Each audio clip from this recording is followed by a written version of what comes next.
guys, I'm back for another video today. I just got this cool little target stand for Christmas, and we're gonna break it in with a rifled slug, 12 gauge. We'll see if it's rated for that or not. Who knows?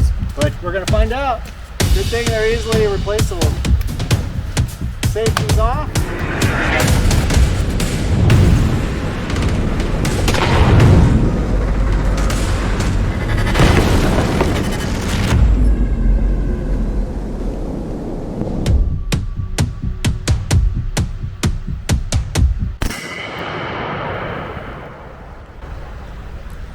The plate's gone, I guess.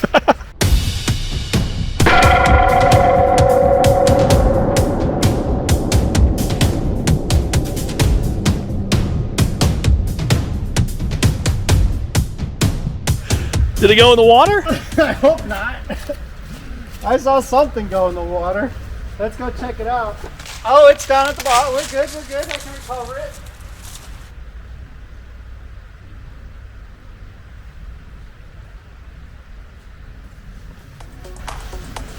Yeah. Come up here, let's see this. So we won't use slugs on this anymore. Basic, good thing, they do come with extra bolts. It looks like the head of the bolt completely sheared out of the square of that target there. But that's one nice solid hit, I guess. Wow. Can you find the bolt head? Is that it right there? Went over there. No, that's not it. I think it, oh, that is it. Yeah. There's the, maybe we can glue that back. So it was the force of the target like seesawing off there. Yeah, just hit it here and it probably like that. But it went a good, what do you say that is, about 15 feet? Yeah. It was right at the edge of the water there. But dang, all right. Well, we're just gonna stick to, I think rifle would be fine, right? Pistols should be great, but. All right, Merry Christmas. Grade A targets from Cabela's. It's called, let's go over and look at it. It's RangeMaxx. RangeMaxx multi-gong target stand. Yes. Holiday special, Black Friday, $49.99. Can't go wrong with it. Cabela's and Bass Pro. I figure you can always just change out those leather straps for chains whenever they break, but they do at least give you extra spare nuts and bolts, probably just for this reason. So you do have a spare? I do have a spare, but the problem is I don't think you have. Do you have any wrenches or anything I can? No. Yeah, see? Yeah, it's a 3-gong target, 6-inch. You get a 6-inch, 4-inch, and a 2-inch, which you saw there. 3/8-inch stick, 3/8-inch thick steel, powder coated steel frame, rubber strap assembly. You get some stakes with it. But I mean, for 50 bucks, I think it's totally fine. I mean, you're gonna expect some damage, I think. And I mean, it's lightweight. These disassemble real easy, but the pipes are pretty cheap and thin, but certainly built for pistol more than shotgun. yeah, but I mean, yeah, you want to, I think, you know, just, I don't know, the bolts are pretty strong bolts. What could you do to prevent that? The strap didn't break. The weak part was the head of the bolt. So was the bolt over tightened so there was no movement in there? I mean, I did get it on tight, but maybe that's the problem. If you leave, maybe if you leave some movement, it'll allow you it to. Want to try it? I'll get out extra spares. We'll put a new one on loosely. And you're the captain here, bro. So, all right, fine. Let's do it. Might as well, right? All right, so let's do a take 2. This time I actually put the bolt and nut on a little bit loose so you can kind of see that gap there. Maybe that will give it a little bit of slack and some room to actually, you know, absorb some of the impact. But if not, we got another one, and then we'll stop shooting it with 12 gauge slugs so I don't keep wasting them. That first shot was at 12 yards. I'm gonna back up to maybe this tree here, and we're at 15 yards now. Let's try it, see what happens. Shot number 2, loose screw. Go. That probably did the trick, actually. The loose. I think my sights are slightly to the right, so I'll have to fix that because you see both of them are pretty much there. But so leaving the plate on the bolt looser gave it room to lose energy. Exactly. So you're right. That's a good idea, fellow gun guy. You. We'll check it out in the slow-mo.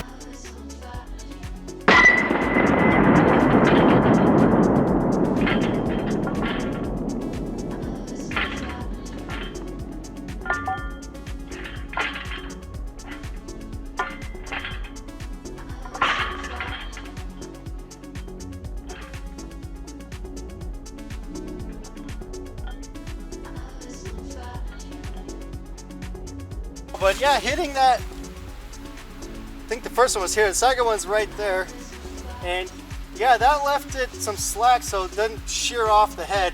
But this did swing around maybe 2 or 3 times, but that's fine. It absorbs the recoil, and it's made to swing anyway to deflect any projectile you're shooting at it. So that's a great review online you could do on this, is that tell people not to tighten the bolts so tight. Yep, I found out from my own experience. I mean, I am shooting 12 gauge slugs, and clearly the plate is rated for it because the plate didn't deform, or the bullet did not go through the plate, and it's in perfect condition. So the plate is rated for the 12 gauge slug. However, if you tighten this bolt really, really tight onto these leather straps, it doesn't really give any room for flexibility. I mean, this is flexible, but not enough. If you hit a heavier target, I mean, if I hit this, maybe nothing would have happened. But this bigger plate, it's got so much weight to it that it'll just shear and snap that bolt head right off. What do you think? Yeah. Not bad. All right, we broke it in. Let's have some fun, okay? You got it. All right, real quick, guys, I just want to show you a little bit more about this steel target that I have.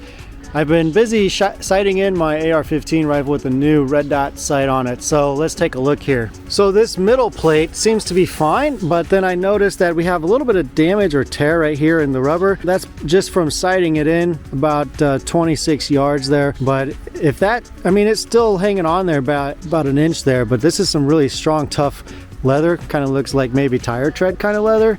But if that eventually tore through, I guess basically what I'm going to do is, instead of buying another one, is I'll just drill a hole a little bit higher up and put the target up a little bit higher.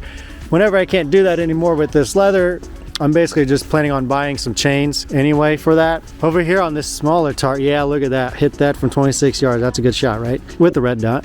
And I've got a couple holes here, 1, 2, maybe a nick on the right side, but those bullets just go right through there. And this is still pretty strong and sturdy. But yeah, this had a lot of splatter damage as well. But overall, it's holding up. So far, I've went through about 80 rounds, I think, and things look good. I mean, not 80 rounds hit on this, but from around 80 or less, this is the damage so far. But once you're sighted in, you shouldn't be damaging it too much. You should be hitting the plates. Over here, I've shot the most, basically obviously hitting the bigger target to see where I'm at. I noticed that this nut, or this bolt here, sorry, the bolt head here was struck by a bullet. Didn't do anything to the plate, but you can see that bit of a mushroom or peeling from the bolt. And then you can see a little bit of the damage here on the leather, and a couple bullets went right through it without any problems. These are 223 5.56 rounds, so pretty small. Not sure what 9mm will look like on it, but I'm sure it'll do the same thing. They move slower, but maybe they make a bigger hole. I think, let's look at the back side of the straps. You can see the exit holes. Everything else is good. I still left this loose. The other two are pretty tight and they seem fine. Oh wow, the back side of that is pretty much ripped out, but overall, this isn't a terrible setup, I don't think. I mean, it's about waist high. I mean, I'm 5'6", comes a little bit lower than my waist, and I think it's a pretty good target stand for about what I paid for, 60 bucks.